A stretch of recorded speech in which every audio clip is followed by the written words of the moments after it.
La Méditerranée est en danger. Les espèces et les écosystèmes sont menacés ou sur le point de disparaître.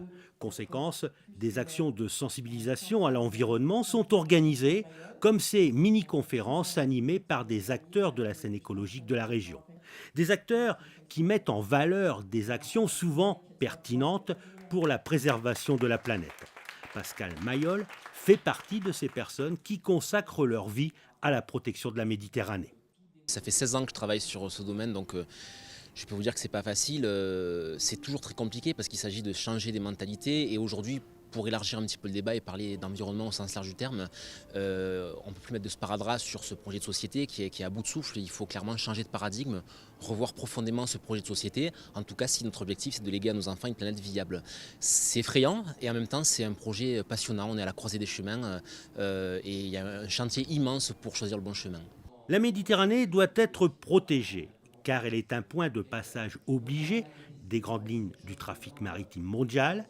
Elle suscite les convoitises des pays riverains qui entendent profiter de la manne représentée par le passage des navires.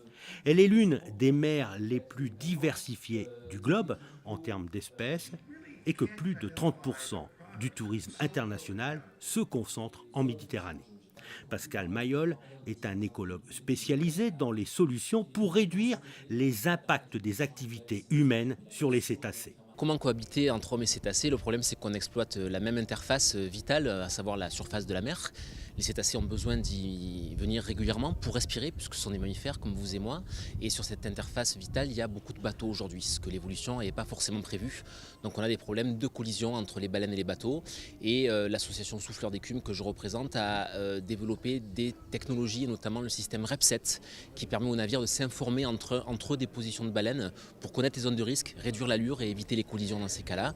Un autre exemple également de cohabitation, c'est le tourisme baleinier ou l'activité de whale watching qui se développe en Méditerranée, qui est formidable parce que ça permet d'aller voir les animaux en mer, d'être sensibilisé sur ces espèces, etc. Mais si elle ne respecte pas certaines règles, elle peut être aussi très perturbante pour ces animaux au point, dans les pires des cas, de les faire disparaître d'une zone. Donc là aussi, il y a des actions à conduire, notamment des codes de bonne conduite à respecter. Et depuis 2 ans, Pascal Mayol intervient au sein du sanctuaire Agoa, dans les Antilles françaises. Le moteur de sa motivation, démontrer qu'il est possible, souhaitable et même incontournable que l'homme respecte la biodiversité dans ses activités.